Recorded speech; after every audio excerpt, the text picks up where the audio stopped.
Hello hello, नमस्कार नमस्कार नमस्कार। मैं आपका प्यारा इमरान रहमानी और आप सभी का स्वागत है आपका प्यारा सा चैनल कमांडोज क्लासेस में। तो जैसा कि आप सभी को पता है कि बहुत बेहतरीन और बहुत अच्छी तरीक़ा से हम लोग फर्स्ट से लेकर फोर्थ लेक्चर तक आ चुके हैं। अब उसी बात को कंटिन्यू करेंगे, लाइफ प्रोसेस को हम लोग आगे की ओर और बढ़ाएंगे अपनी कहानी को। और हम लोगों ने पढ़ लिया था कि ऊपर का सेक्शन यानी कि पूरा माउथ का सेक्शन, बकल कैविटी का सेक्शन पूरा पढ़ चुके थे। इवन टाइप ऑफ टीथ, टंग का function, salivary gland, type of salivary gland, salivary amylase, उसका पीएच, उसका कितना पर डे सिक्रेशन होता है, ईच एंड एवरीथिंग हम लोगों ने पढ़ लिया था ऊपर माउथ के सेक्शन में। नाउ अब हम लोग पढ़ने जा रहे हैं क्या है, लाइफ प्रोसेस हम लोग आगे बढ़ाने जा रहे हैं। यहाँ की फूड वो इसोफिगस से होते हुए स्टमक तक पहुंच चुका है और स्टमक के अंदर भी सब काम हो चुका है, यानी कि वो कायम फॉर्म में ले चुका है। हमने इससे प्रीवियस लेक्चर में बताया था कि माउथ में बोलस होता है फॉर्म, बोलस से आता है स्टमक में क्या हो जाता है, वो कायम फॉर्म में ले लेता है और कायम फॉर्म से लेकर वो कहाँ चल जाता है, small intestine and the further is large intestine. आज इसी को डिस्कस करेंगे, स्मॉल एंड लार्ज इंटेस्टाइन को पूरा एक डायग्राम में। आप पीछे मेरे देख सकते हैं कि पूरे एक डायग्राम में हमने स्मॉल एंड लार्ज इंटेस्टाइन को एक बार में पूरा कवर कर लिया है और बहुत बेसिक्स और बहुत साउंड नॉलेज तक का हम सफर को आगे हम लोग बढ़ाएंगे अपने। चलिए, तो सबसे पहले स्मॉल इंटेस्टाइन, नाम जैसे पता है कि स्मॉल मतलब छोटा, small intestine and the large intestine.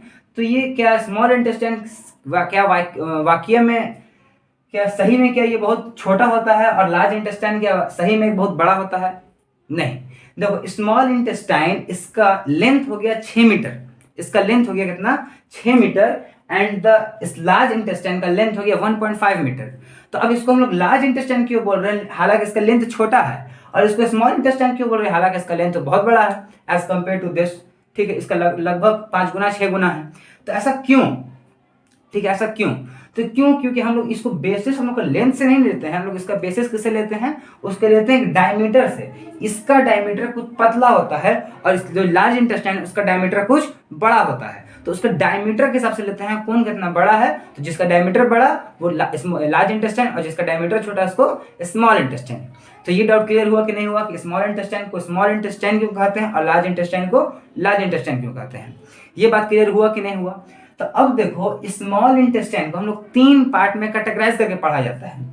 उसको 3 पार्ट में कैटेगराइज कर दिया गया। इसमें पूरा स्मॉल इंटेस्टाइन ऐसे ऐसे बहुत, और उसको बहुत जगह पूरे 6 मीटर को 3 पार्ट में कैटेगराइज कर दिया गया है। कौन कौन सा? सबसे पहला आता है यहाँ पर देखो ड्यूडेनम, पहला आता है ड्यूडेनम, दूसरा जेजुनम, और तीसरा last is ilium, jejunum, jejunum and last is ilium. ये 3 पार्ट में हम लोग कैटेगराइज करके पूरे स्मॉल इंटेस्टाइन को पढ़ते हैं। ठीक है, इतना बात क्लियर हुआ कि नहीं हुआ? तो चलिए हम लोग स्टार्ट करते हैं कि जो फूड था हम लोग का वो क्या बोलते हैं, स्टमक में था। स्टमक से कायम फॉर्म में लेते हुए वो कहाँ पाया जाता है, यहाँ से स्टमक है ऊपर की ओर और स्टमक से आया और सीधे यहाँ एंट्री करता है, यानी कि वो कहाँ एंट्री करेगा, स्मॉल इंटेस्टाइन में एंट्री करता है। अब स्मॉल इंटेस्टाइन में किस पार्ट में? तो स्मॉल इंटेस्टाइन के ड्यूडेनम पार्ट में, तो ड्यूडेनम पार्ट में कर जाता है एंट्री। तो ड्यूडेनम क्या है तो भाई, तो ड्यूडेनम एक she shaped of the small intestine है। शी शेप्ड कैसा है याद रखिएगा, इसका शेप कैसा होता है, शी शेप होता है, C shape of the small intestine is known as duodenum. ठीक है, अब ड्यूडेनम एक सी शेप्ड है। इसका लेंथ का बात किया जाए, उसका लेंथ सिर्फ और सिर्फ मात्र 0.25 मीटर होता है। कितना होता है? 0.25 मीटर होता है ड्यूडेनम का लेंथ। ठीक है, अब बात करते हैं कि ड्यूडेनम का लेंथ तो बात कर लिए, इसका शेप का बात कर लिए। यहाँ पर देखो, यहाँ पर खास बात क्या है, इसका खास बात, तो खास बात दो बहुत खास है। कौन सा दो बहुत खास बात है? सबसे पहला यहाँ पर एक तरह का देखो तुमको एक स्ट्रक्चर देखने को मिल रहा है। यहाँ पर ये सिर्फ और सिर्फ मात्र ड्यूडेनम में ऐसा स्ट्रक्चर देखने को मिलता है और पूरे स्मॉल इंटेस्टाइन में कहीं ऐसा स्ट्रक्चर देखने को नहीं मिलेगा। ठीक है, तो यही इसका कैरेक्टरिस्टिक है, यही उसका खासियत है कि वहां पे एक स्पेशल टाइप ऑफ स्ट्रक्चर देखने को मिल रहा है। ठीक है, that structure is known as Brunner's gland एक तरह का ग्लैंड ही है जो कि प्रेजेंट होता है ड्यूडेनम में। बहुत छोटा छोटा फाइन ग्लैंड होता है और प्रेजेंट होता है कहां पर, ड्यूडेनम में, स्मॉल इंटेस्टाइन के पार्ट के ड्यूडेनम में प्रेजेंट होता है। तो ये ग्लैंड है, तो करता क्या है? तो ये तो बहुत कॉन्सेप्चुअल बात है कि देखो स्टमक में हम लोगों ने पढ़ा था कि स्टमक में कौन, ये क्या बोलते हैं, HCl रिलीज होता है, हाइड्रोक्लोरिक एसिड, जो कि बहुत स्ट्रॉन्गेस्ट एसिड है, बहुत स्ट्रॉन्गेस्ट एसिड है। ये बहुत HCl जितना स्ट्रांग होने के बावजूद तो वो तो पूरा फूड में तो लग जाएगा, यानी फूड में कोई खाना खाएं तो फूड में तो पूरा मिक्स है वो HCl। अब वो HCl पूरा फूड में मिक्स है तो वो तो फूड कहाँ जाएगा, वो फूड हम बताएं जैसा कि स्टमक से वो कहाँ आएगा, स्मॉल इंटेस्टाइन में। तो उसके पूरा मिक्स तो है HCl, तो ये भी तो कर सकता है, वो इसके पूरे वॉल को यानी कि ड्यूडेनम के यानी कि स्मॉल इंटेस्टाइन के वॉल को खराब कर सकता है, कोरोजन कर सकता है, यानी उसको खराब कर सकता है, ठीक है, उसको जला सकता है, ठीक है। तो उसको प्रोटेक्शन की जरूरत है, यानी कि स्मॉल इंटेस्टाइन को, ड्यूडेनम के पार्ट को प्रोटेक्शन की जरूरत है, क्योंकि तुरंत अभी आया है ताजा स्टमक से HCl लगा हुआ फूड, और वो HCl लगा हुआ फूड इसमें टच जैसे होगा तो इसके इस स्टमक में बच जा रहा था, क्योंकि वहां पर क्या था, म्यूकस था, म्यूकस यानी कि क्या से म्यूकस नेक सेल जो रिलीज करता था म्यूकस, और म्यूकस इसको प्रोटेक्ट कर दे रहा था स्टमक को। लेकिन यहाँ पर क्या है, तो यहाँ पर भी भगवान जी ने दिया है, यहाँ पर क्या दिया है, एक ब्रूनस ग्लैंड दे दिए हैं। ये ब्रूनस ग्लैंड क्या करता है, ये ब्रूनस ग्लैंड करता है कि यहाँ पर भी रिलीज कर देता है म्यूकस, और ये म्यूकस क्या करता है, ये म्यूकस अल्कलाइन कर देता है, क्या करता है, अल्कलाइन कर देता है उस जो फूड आया है, यानी कि उसको करता है कि पूरा जो इसके जैसे आया फूड तो ये अपने आप को सिक्रेशन कर देता है म्यूकस का, और ये पूरे प्रोटेक्ट कर लेता है स्मॉल इंटेस्टाइन को, यानी कि स्पेशली बोले तो ड्यूडेनम के पार्ट को पूरा प्रोटेक्ट कर लेता है कि इसको कुछ होने नहीं देंगे, जब तक हम जिंदा हैं तब तक कोई इसका कुछ बिगाड़ नहीं सकता है। तो ऐसा वो बोल के रिलीज हो जाता है। सिंपल कॉन्सेप्ट है, समझ आया कि नहीं आया। यानी ड्यूडेनम में एक ब्रूनस ग्लैंड होता है जो कि रिलीज करता है अल्कलाइन कौन सा, म्यूकस, जो कि प्रोटेक्ट करता है HCl से, जो कि फूड में मिक्स होकर आया है। कहाँ से आया है, तो वो आया है ऊपर, यानी कि स्टमक से आया है। ये बात क्लियर हुआ कि नहीं हुआ। अब उसके आगे बढ़ते हैं। यहाँ पर दूसरा इसका बहुत खास बात, दूसरा इसका बहुत कैरेक्टरिस्टिक क्या है, दूसरा इसका बहुत खास बात यह है कि यही वो जगह है पूरे स्मॉल इंटेस्टाइन का, मात्र यही वो जगह है कि जहां पर पेनक्रियाटिक हेपेटिक डक्ट आकर यहाँ पर ज्वाइंट होता है। तो अब दिमाग में सवाल आएगा, तो ये भैया पेनक्रियाटिक हेपेटिक डक्ट का है, तो ये पेनक्रियाटिक हेपेटिक डक्ट क्या है। देखो जब हम लोग लीवर पढ़ेंगे तो वहां पर बताएंगे कि पेनक्रियाटिक हेपेटिक डक्ट क्या होता है। ऐसे बेसिक तुम जान लो, हेपेटिक का जनरली मतलब लीवर होता है। क्या होता है, लीवर होता है। और ये पेनक्रियाज और लीवर के डक्ट को मिक्स होते हुए दोनों डक्ट आता है, कॉमन डक्ट मिला के, और यहाँ पर ऐसे कनेक्ट हो जाता है। इसको बोलते हैं, उस डक्ट को क्या बोलते हैं, पेनक्रियाटिक हेपेटिक डक्ट। ये ही डक्ट आकर कहां पर मिलता है, ड्यूडेनम में, यानी कि स्मॉल इंटेस्टाइन के किस पार्ट में, सवाल आता है कि स्मॉल इंटेस्टाइन के किस पार्ट में ये पेनक्रियाटिक हेपेटिक डक्ट आकर ज्वाइंट होता है, तो वो होता है ड्यूडेनम के पार्ट में। तो ये बहुत उसका खास बात है, ठीक है।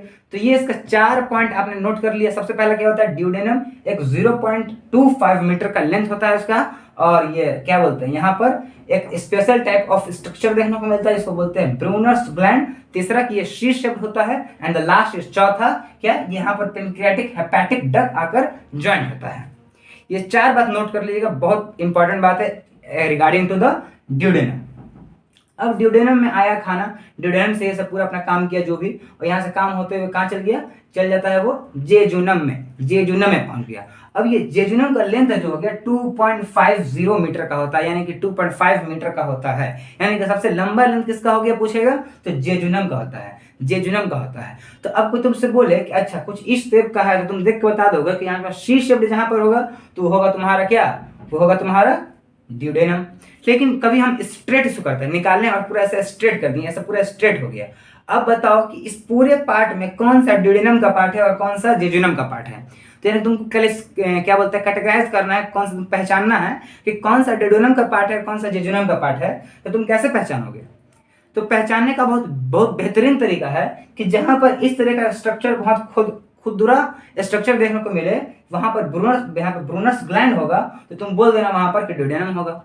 और यहाँ पर स्मूथ, जो कुछ नहीं यहाँ पर होगा, स्मूथ, ठीक है। और जो सबसे लंबा देखने को मिलेगा लेंथ में, यहाँ पर खत्म हो जाएगा, और सबसे लेंथ में स्मूथ बहुत लंबा पार्ट देखेगा, उसको बोलना जेजुनम, जो कि 2.50 मीटर का होता है। इतना बात क्लियर हुआ कि नहीं हुआ। तो यहाँ पर ये 2 पार्ट से खाना होते हुए कहाँ पहुंच गया, लास्ट इज इलियम में। यहाँ इलियम में जैसे पहुंचा, तो इलियम का खास बात क्या है, बहुत खास बात। तो इलियम का जो खास बात है, यहाँ पर होता है पियर्स पैचेस। क्या होता है, पियर्स पैचेस, ठीक है। पियर्स पैचेस क्या करता है, तो पियर्स पैचेस करता है कि इम्यूनिटी इसको प्रोवाइड करता है। यानी कोई भी जितना पैथोजेंस आ गया, मान लो कोई बैक्टीरिया आ गया, हार्मफुल बैक्टीरिया आ गया, तो इसको खतरा है स्मॉल इंटेस्टाइन को। तो इसको बचाने के लिए यहाँ पर पियर्स पैसेज होता है जो कि इम्यूनिटी प्रोवाइड करता है इसको अपने आप को प्रोटेक्शन के लिए, यानी कि इसको प्रोटेक्ट करता है सबको। कौन? पियर पैचेस। यहाँ पर इस तरह का कुछ स्ट्रक्चर तुमको अलग अलग डॉटेड स्ट्रक्चर चारों तरफ तुमको देखने को मिलेगा, पियर्स पैचेस उसको बोलते हैं। और इसका लेंथ का बात किया जाए तो लेंथ कितना होता है? 3.25 मीटर होता है, 3.25 मीटर होता है। ठीक है, तो ये बात क्लियर हुआ कि नहीं हुआ? अब बात करते हैं कि यहाँ से फूड आया, यानी कि ड्यूडेनम से आया, फिर जेजुनम में गया, फिर इलियम में गया गया गया और फिर कहाँ पहुंच गया फूड? फूड पहुंच गया कहाँ पर? एक पहुंचता है एक रास्ता से, इसका नाम है इलियोसिकल वॉल्व। इलियोसिकल वॉल्व यानी कि पूरे स्मॉल इंटेस्टाइन और लार्ज इंटेस्टाइन में मात्र एक यही होता है इलियोसिकल वॉल्व, सिर्फ एक ही होता है वॉल्व। तो ये इलियोसिकल वॉल्व क्या है पहले ये समझो। तो इलियोसिकल वॉल्व एक तरह का क्या बोलते हैं, ब्रेकर टाइप का समझ लो कि यहाँ से मान लो फूड आया आया आया और इलियोसिकल वॉल्व एक दरवाजा है, तो उसके अंदर से एंट्री कर गया कहाँ पर? लार्ज इंटेस्टाइन के अंदर। तो अब जैसे लार्ज इंटेस्टाइन के अंदर फूड पहुंच गया तो कभी कंडीशन में ऐसा भी तो हो सकता है कि जो इस लार्ज इंटेस्टाइन के अंदर फूड पहुंच गया है, अब वहां से उसको गलती से वो फूड बैक फ्लो होने लगा, यानी कि उल्टा चलने लगा और गलती से वो स्मॉल इंटेस्टाइन में आ गया। तो ऐसा भी तो हो सकता है, पॉसिबल है भाई।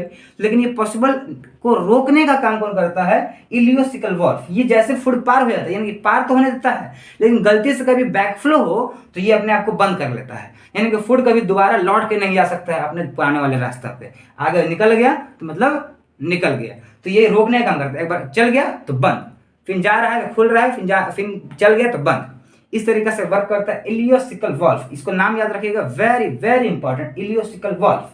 ठीक है, अब यहां से देखो तो यहाँ पे एक स्ट्रक्चर देखने को मिल रहा है, tail like structure. Tail like structure, ये स्ट्रक्चर को बोलते हैं, क्या बोलते हैं? Vermiform appendix. वर्मीफॉर्म अपेंडिक्स अपने तुम सोसाइटी में अपने अगल बगल दूर रिश्तेदार में सुने होंगे कि वर्मीफॉर्म अपेंडिक्स, यानी अपेंडिक्स के बारे में जल्दी सुनो कि अच्छा भैया वो फलाना आदमी का अपेंडिक्स का ऑपरेशन हो रहा है।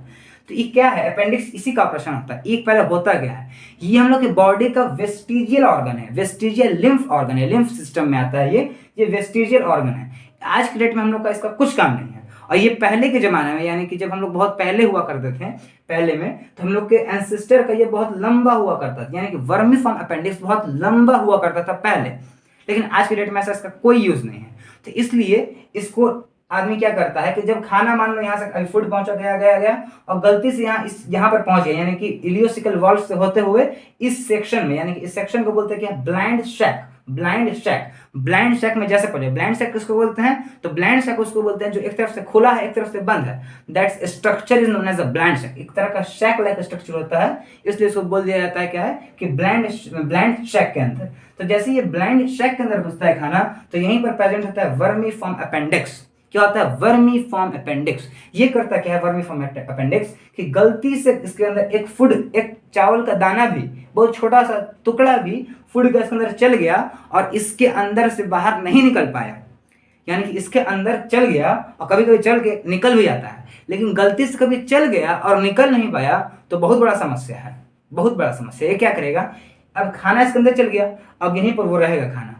अब वो खाना क्या करेगा? 1 दिन 2 दिन 4 दिन, महीना भर, सप्ताह भर, 1 साल के बाद वो क्या हो जाएगा? बहुत सड़ना स्टार्ट हो जाएगा खाना वो, और वो वहां पर क्या करेगा? उस पूरे एरिया को स्वेलिंग स्टार्ट कर देगा, पूरा फुलाना स्टार्ट कर देगा और वहां बहुत हेवी, बहुत लार्ज अमाउंट में पेन होना स्टार्ट हो जाता है, यानी कि बहुत बहुत काफी मात्रा में दर्द होना स्टार्ट करता है यहाँ पर। यानी कि वर्मीफॉर्म अपेंडिक्स बहुत साइज में बड़ा हो जाता है और ये स्वेल कर जाता है और बहुत काफी दर्द करता है, और इतनी काफी दर्द करता है कि इसको जो जिस लोग को होता है वो लोग बोलते हैं कि मौत बढ़िया है, ये बीमारी, ये दिक्कत किसी को हो नहीं, वो लोग बोलता है ऐसा।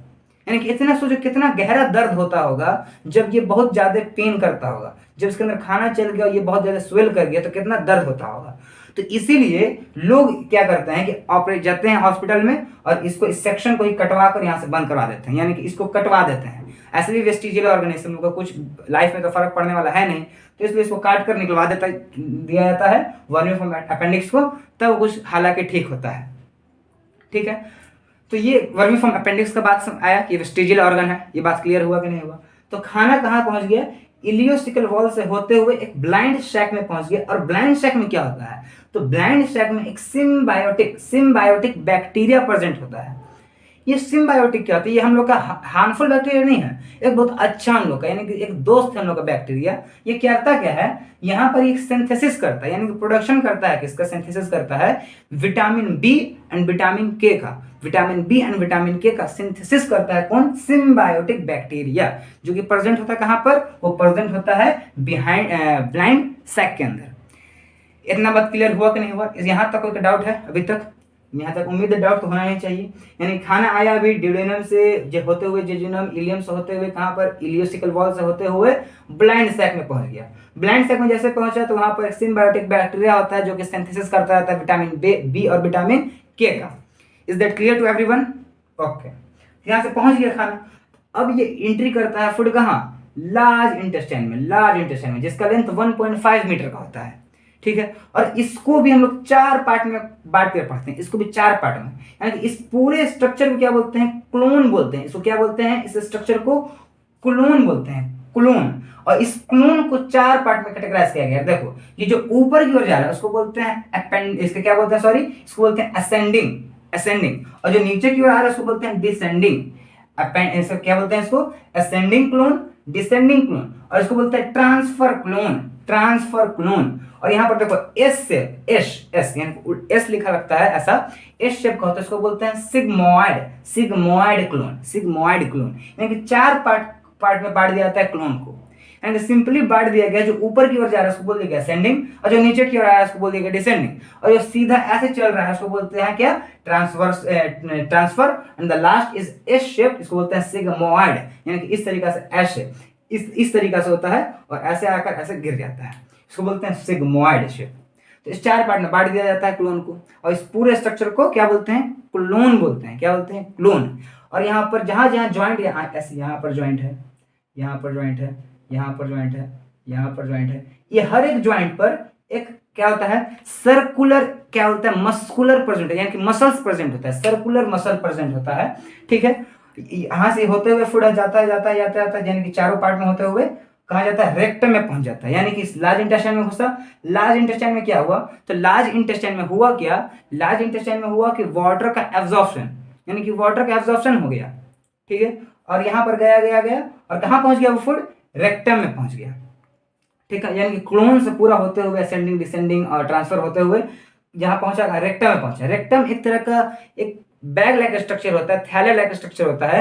इसके अंदर जितने वेस्ट है अब हम लोग का, अब खाना तो हम लोग का यहीं पर डाइजेस्ट हो गया। फाइनल खाना का डाइजेशन कहाँ पर होता है, यहाँ पर स्मॉल इंटेस्टाइन में। फाइनल खाना का डाइजेशन कहाँ पर होता है, स्मॉल इंटेस्टाइन में।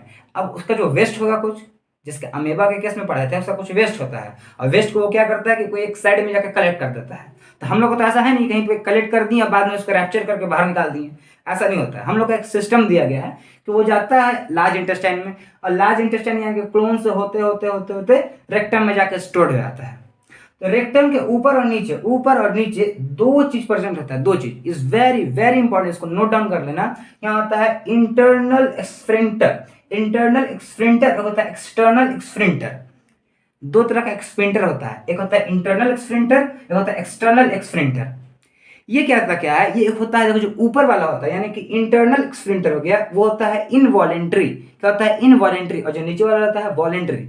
जो इनवॉलेंट्री किसको बोलते हैं, इनवॉलेंट्री उसको बोलते हैं जो हम लोग के विल पर डिपेंड नहीं करता, यानी कि हम उसको कंट्रोल नहीं कर सकते हैं। जैसे हार्ट है वो होता है इनवॉलेंट्री, यानी कि उसको हम कंट्रोल नहीं कर सकते, वो अपने से पंप होता है भैया। और गलती से कभी रुक जाए, यानी कि हम लोग के वॉलेंट्री में रहे और हम कभी चाहें कि भैया 2 मिनट, बहुत बचपन से धड़क रहा है, अब 2 मिनट रुक जा, रुकने का मतलब समझ रहे हो, आदमी रुक जाएगा, तो वही है, इसलिए वो इनवॉलेंट्री कहलाता है। तो ये भी जो इंटरनल एक्सफिंटर है, ये एक इनवॉलेंट्री मसल होता है। अब इससे क्या होता है, इसका फंक्शन समझो, बहुत इंपॉर्टेंट फंक्शन है इसका। फंक्शन क्या है कि अब देखो जब वेस्ट आया, यानी कि जो हम लोग का अनडाइजेस्ट फूड आया ऊपर से और यहाँ रेक्टम में स्टोर होता है, यानी कि यहाँ से रेक्टम से ऊपर जैसे आया, तो जो इनवॉलेंट्री होता है, यानी कि कुछ ऐसे बंद है, ठीक है, और ऊपर से वेस्ट आया आया आया आया और यहाँ पर कलेक्ट हो गया। तो जैसे उसको लगता है इस मसल्स को कि अब इसको वेस्ट को जाने देना चाहिए, पाउच आउट हो जाने देना चाहिए, तो अपने से खोल देता है। और जैसे वो खुलता है तो खाना कहाँ चल गया, वो नीचे की ओर पास आउट हो गया। और जैसे पास आउट हुआ तो यहाँ पर आगे रेक्टम में, और रेक्टम में जैसे आया तो यहाँ पर एक और, यानी कि एक्सटर्नल एक्सफिंटर होता है, और ये हम लोग के विल पर डिपेंड करता है। अब यहाँ पर क्या होता है कि अब ये मेरे ऊपर डिपेंड करता है कि हम इसको खोलना चाहते हैं कि नहीं खोलना चाहते हैं। अब मान लो हमको बहुत बहुत कस के बाथरूम लगा है, बहुत कस के बाथरूम लगा है भैया।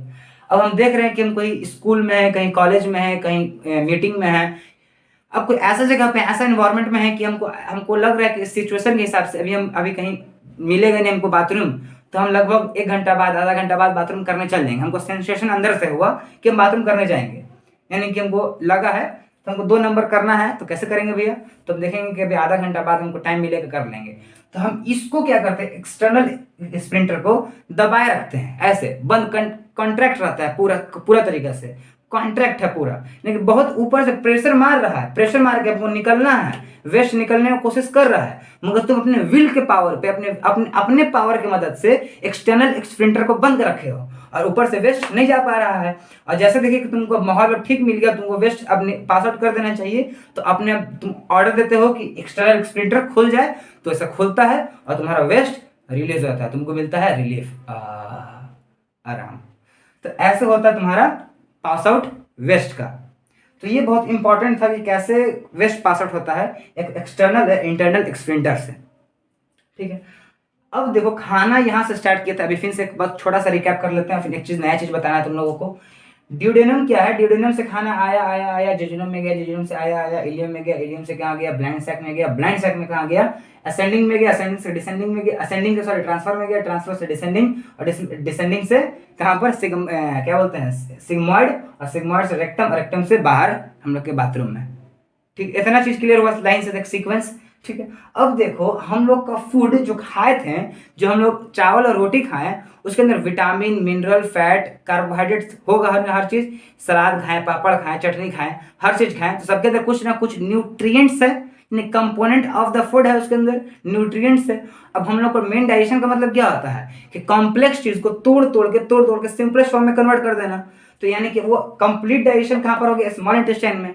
तो यहाँ पर सेपरेशन हो गया, यानी कि वेस्ट पार्ट अलग हो गया, और जो हम लोग का मेन जो बेनिफिशियल पार्ट है, यानी कि जो न्यूट्रिएंट्स है, वो अलग हो गया, यानी कि दोनों अलग अलग चीज हो गया। तो वेस्ट तो हम देख लीजिए कैसे आया, ऐसा आया, यहाँ से निकल जाता है, लेकिन जो ये जो बच गया, यानी कि जो न्यूट्रिएंट्स है, ये यहीं पर हो जाता है, यानी कि स्मॉल इंटेस्टाइन में ही रहता है। अब इसको पूरे बॉडी में, यानी कि हम लोग का स्मॉल इंटेस्टाइन यहाँ पर है, तो स्मॉल इंटेस्टाइन यहाँ से होने के पूरा हमको सर में भी चाहिए, पैर में भी चाहिए, हाथ में भी चाहिए, बॉडी के हर एक सेल में न्यूट्रिएंट्स चाहिए अपने ग्रोथ के लिए, अपने उसको क्या बोलते हैं, एनर्जी के लिए, अपने पावर के लिए, उसको भी प्रोटीन चाहिए। तो ये पूरे बॉडी में डिस्ट्रीब्यूशन कैसे होगा? यहाँ सब देना है भाई, पूरे ब्लड को देना, ब्लड पूरे बॉडी को सर्कुलेट कर देगा, ठीक है। तो वो कैसे मिलेगा ब्लड को? तो ये बात याद रखना कि यहाँ पर एक, यहीं पर यानी कि जेजुनम में मेनली पाया जाता है, एक इस तरीका से स्ट्रक्चर देखने को मिलता है, ठीक है, इस तरह का स्ट्रक्चर देखने को मिलता है, इसको बोलते हैं विलाई, इसको क्या बोलते हैं? विलाई, ठीक है। और विलाई क्या करता है? विलाई एक फिंगर लाइक प्रोजेक्शन होता है। क्या करता है? फिंगर लाइक प्रोजेक्शन होता है। और ये करता क्या है, इसके बारे में हम लोग करता क्या है, कैसा स्ट्रक्चर होता है, और इसके अंदर सब पार्ट इसका, यानी कि पूरा विलाई का कुछ और भी पार्ट होता है, उसको डेप्थ एनालिसिस करेंगे, ठीक है। अब हम इसका पहले डायग्राम बना लेते हैं, इसको रब करके, और फिर समझते हैं कि विलाई का स्ट्रक्चर कैसे होता है, और absorption of fat, minerals, vitamin, water, fat, हर एक चीज का कैसे एब्जॉर्प्शन विलाई करता है, इसको देख लेते हैं अभी। और हम लोग का स्मॉल लार्ज इंटेस्टाइन यहीं पर फिनिश हो जाएगा विलाई को समझने के बाद। ओके,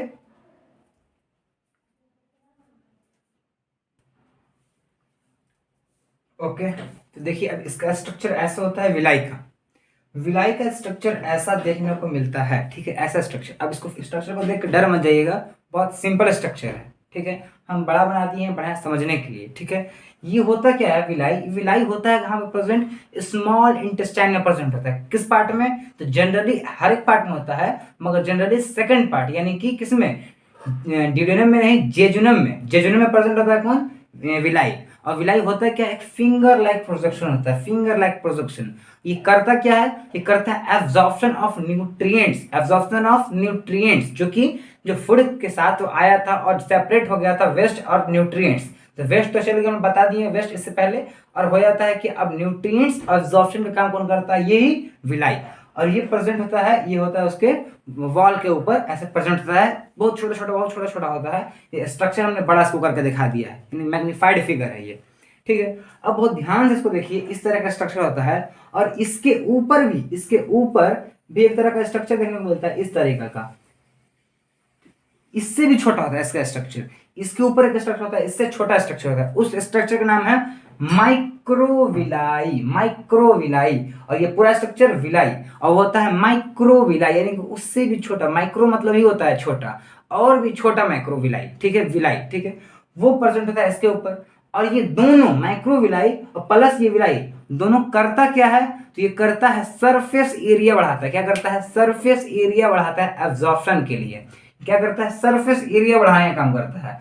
तो हम लोग तो बहुत सुने हैं कि सरफेस एरिया बढ़ाने का काम करता है, मगर कितना कितना सरफेस एरिया बढ़ाता है भाई? ये तो लॉजिक है कि सरफेस एरिया बढ़ाता है, मगर कितना बढ़ाता है कि नहीं? सवाल है कि नहीं? तो सरफेस एरिया बढ़ाता है कितना? 600 गुना, यानी कि 600 टाइम्स बढ़ा देता है इसका सरफेस एरिया। यानी कि पहले x था, तो अब 600x हो जाएगा, यानी कि 600 गुना बढ़ा देता है। इतना सरफेस एरिया बढ़ाने का काम करता है कौन? माइक्रोविलाई प्लस और विलाई दोनों, ठीक है। ये सरफेस एरिया बढ़ा दिया। और दूसरा इसका फंक्शन क्या बताया हमने? Absorption of the nutrients. Absorption of the nutrients, ये बात क्लियर हुआ कि नहीं हुआ? ठीक है। अब इसके अंदर देखो रेड और ब्लू कलर का बहुत सारा हमने बनाया है एक इस तरह का स्ट्रक्चर, इसको बोलते हैं क्या? वेन्स और कैपिलरी। वेन और कैपिलरी, ये वेन और कैपिलरी यहाँ पर होगा ही, क्योंकि यहाँ ब्लड सप्लाई की जरूरत है, ब्लड को लेना और देना है, यानी कि कौन करेगा? यही वेन और वही कैपिलरी करता है, ठीक है। इसके बारे में सॉरी वेन और आर्टरी के बारे में हम लोग पढ़ेंगे आने वाले लेक्चर में बहुत डिटेल में, कि वेन और आर्टरी का मेन फंक्शन क्या होता है, करता क्या, कैसे करता है, ठीक है। यहाँ पर यह हर जगह ऑलमोस्ट प्रेजेंट होता है, क्योंकि इसी से देखो ब्लड इसी के अंदर फ्लो करता रहता है, ऑक्सीजनेटेड और डीऑक्सीजनेटेड। तो इसके अंदर कोई चीज जाएगा और कोई चीज आएगा, तो इसी के अंदर आएगा, क्योंकि ब्लड के अंदर देना है, तो ये तो होगा ही होगा, ठीक है। इसके अंदर चारों तरफ होता है, ये देखने को मिल रहा है आर्टरी और वेन। लेकिन आर्टरी और वेन यानी कि बहुत सारा आर्टरी ऐसे ऐसे आर्टरी मिलकर, और जैसे बहुत सारा वेन मिलकर जो बीच वाला सेक्शन होता है, वो बीच वाले सेक्शन को बोलते हैं, जो बहुत थीन, बहुत पतला, यानी कि सिंगल सेल का बना हुआ, ठीक है, उसको क्या बोलते हैं? कैपिलरी, यानी सिंगल लेयर ऑफ सेल होता है, इसको बोलते हैं कैपिलरी। बहुत थीन होता है, जो कि ज्वाइंट किस चीज से होता है? आर्टरी और वेन के दोनों के ज्वाइंट के बीच का जो एरिया होता है उसको बोलते हैं कैपिलरी, ठीक है। तो ये भी यहाँ पर प्रेजेंट था, ये भी। ये कैपिलरी क्या करता है? कैपिलरी मेनली रिस्पॉन्सिबल होता है वाटर और विटामिन एब्जॉर्प्शन के लिए। वाटर और विटामिन एब्जॉर्प्शन के लिए मेनली ये फेमस किस लिए है? वाटर और विटामिन के लिए। कौन? कैपिलरी, ठीक है। अब यहाँ देखो इस स्ट्रक्चर में, यहाँ पर देखो इस तरह का स्ट्रक्चर देखने को मिल रहा है। यहाँ पर ये हर सब में होता है, इसमें भी होगा, इसमें भी होगा, इसमें भी होगा, हर एक स्ट्रक्चर होता है, सब में होता है स्ट्रक्चर, सब में देखने को मिला। इसमें भी है, हमने बनाया नहीं है, लेकिन ऐसा स्ट्रक्चर डेमो के लिए मैंने इसमें बना दिया है। इसका नाम क्या है? लैट्रिक, लैट्रियल। लैट्रियल क्या है? लैट्रियल एक तरह का लिम्फेटिक कैपिलरी है, लिम्फ कैपिलरी है। ये करता क्या है कि ये मेनली एब्जॉर्प्शन ऑफ फैट करता है, यानी हमने तो बोला कि villi absorption fat, vitamin, carbohydrate, mineral सब चीज करता है, लेकिन इसमें भी सब पार्ट है कि कौन किसका करता है। यानी कि जो लैट्रियल है वो करता है क्या? फैट एब्जॉर्प्शन करता है, याद रखना, फैट एब्जॉर्ब करता है। और यहाँ पर कैपिलरी वाटर और विटामिन के लिए रिस्पॉन्सिबल है, ये बात याद रखना। तीसरा बात क्या है कि माइक्रोविलाई और विलाई सरफेस एरिया को बढ़ाने का काम करता है। कितना सरफेस एरिया? 600 टाइम बढ़ाने का काम करता है, ठीक। इतना बात समझ आ रहा है कि नहीं आ रहा है? अब देखो यहाँ पर कुछ क्रैक देखने को मिल रहा है, कुछ क्रैक लग रहा है, कुछ टूटा हुआ है, क्रैक लाइक स्ट्रक्चर अंदर की ओर घुसा हुआ रहता है। इसको बोलते क्या है? क्रिप्स ऑफ लीवर खून। क्रिप्स ऑफ लीवर खून। ये लीवर खून क्या है? एक तरह का क्रैक है, क्रिप्स है, जो कि लीवर खून को शो करता है। मतलब यही वो जगह है जहां पर इंटेस्टाइनल ग्लैंड प्रेजेंट होता है। हमने बात किया था कि इंटेस्टाइनल ग्लैंड इंटेस्टाइन में प्रेजेंट होता है, मगर इसके बारे में डिस्कस नहीं किया। क्यों नहीं किया? क्योंकि हमने सोच रखा था कि जब हम ये पार्ट पढ़ाएंगे विलाई का, तब मैं बताऊंगा कि इंटेस्टाइनल ग्लैंड कहां पर प्रेजेंट होता है भाई। तो इंटेस्टाइनल प्रेजेंट होता है क्रिप्स ऑफ लीवर खून के अंदर, इंटेस्टाइनल प्रेजेंट होता है इसके अंदर, यानी कि कहां पर? इसके अंदर प्रेजेंट होता है, यहां पर प्रेजेंट होता है, ठीक है। क्या? Intestinal gland. और वो इंटेस्टाइनल ग्लैंड क्या करता है? इंटेस्टाइनल ग्लैंड करता है कि कार्बोहाइड्रेट को ग्लूकोज में कन्वर्ट कर देता है, और फैट को फैटी एसिड में कन्वर्ट कर देता है, एंड द प्रोटीन को अमीनो एसिड में कन्वर्ट कर देता है। ये कौन करता है? इंटेस्टाइनल ग्लैंड, ठीक है। इंटेस्टाइनल ग्लैंड जो कि यहाँ पर क्रिप्स ऑफ लीवर खून के अंदर प्रेजेंट होता है, और ये इसका स्ट्रक्चर पूरे देखने को मिलता है, और ये कहा होता है फिंगर लाइक स्ट्रक्चर होता है, एब्जॉर्प्शन में हेल्प करता है। इतना बात क्लियर हुआ कि नहीं हुआ? तो यहाँ पर हम लोग का एब्जॉर्प्शन भी हो गया। और ये करता क्या है कि ये लिया, यानी कि विलाई लिया, विलाई किसको देगा, कैपिलरी को देगा, कैपिलरी वेन को देता है, और वेन जाके पूरे बॉडी को डिस्ट्रीब्यूट कर देता है। ठीक है, इस तरीके से समझ सकते हो कि उंगली हम लोग का जो फिंगर है, ये ओरिजिनल फिंगर, ये विलाई है। हमने इसको एब्जॉर्प्शन कराया, फैट, विटामिन, मिनरल्स, वाटर, सबका एब्जॉर्प्शन कराया, ये इस पूरे हाथ को दे दिया, यानी कि ये कैपिलरी को दे दिया। और कैपिलरी क्या किया, क्या वेन को दिया, और वेन पूरे बॉडी को डिस्ट्रीब्यूट कर दिया। क्लियर हुआ कि नहीं हुआ? कितना बढ़िया समझ आ गया। ये बहुत सिंपल सा कॉन्सेप्ट था, कैसे एब्जॉर्प्शन होता है। तो एब्जॉर्प्शन भी हो गया। अब ये सेल के अंदर जाएगा, यानी कि वो पूरे बॉडी के ईच एंड एवरी सेल के अंदर जाएगा वो न्यूट्रिएंट्स, और वहां पर क्या होगा, एसिमिलेशन। एसिमिलेशन, एसिमिलेशन किसको बोलते हैं, यूटिलाइजेशन ऑफ द न्यूट्रिएंट्स, कि यूटिलाइज हो रहा है वो ना, तो उसको बोलते हैं एसिमिलेशन। यानी डाइजेशन हो, इंजेशन हो गया, इंजेशन हुआ, फिर डाइजेशन हुआ स्टमक में, फिर यहाँ पर एब्जॉर्प्शन हुआ स्मॉल इंटेस्टाइन में, और ईच एंड एवरी सेल में क्या हो रहा है, assimilation. And the fifth process, last जो होगा वो कहाँ पर हो जाएगा, तुम्हारा जो लास्ट में लोग पढ़े थे वो हो गया, जो कहाँ पर, जो रेक्टम से बाहर निकला था, वेस्टिजियल फूड, जो कि अनडाइजेस्ट फूड था, जो कि येलो इन कलर होता है। क्यों होता है वो भी डिस्कस करेंगे जब हम लोग पेनक्रियाज और लीवर पढ़ेंगे। ठीक है, वहां से जब निकलते हैं उसको बोलते हैं ईजेशन। ईजेशन, ठीक है, तो ईजेशन के थ्रू निकल जाता है। ये 5 प्रोसेस कंप्लीट हुआ। लास्ट हम लोग का 2 चीज बच गया, एक लीवर और एक हो गया तुम्हारा क्या, पेनक्रियाज। ये बहुत important part of the digestive system है, बहुत इंपॉर्टेंट पार्ट अपना वैल्यू रखता है दोनों डाइजेस्टिव सिस्टम के अंदर। और नेक्स्ट लेक्चर हम लोग का वही दोनों के ऊपर होगा, यानी कि लीवर और पेनक्रियाज के ऊपर। उसको बहुत डेप्थ एनालिसिस करेंगे, बहुत डेप्थ डिस्कशन करेंगे, और उसको समझ जाएंगे बहुत अच्छी तरीके से, जैसे इसको बहुत अच्छे से समझते हुए चल रहे हैं। यानी कि यहाँ तक किसी को डाउट है तो आप लोग कमेंट कीजिए, समझिए कि कहाँ पर डाउट आ रहा है। और ओके, आप लोग पढ़ते रहें। All the very best.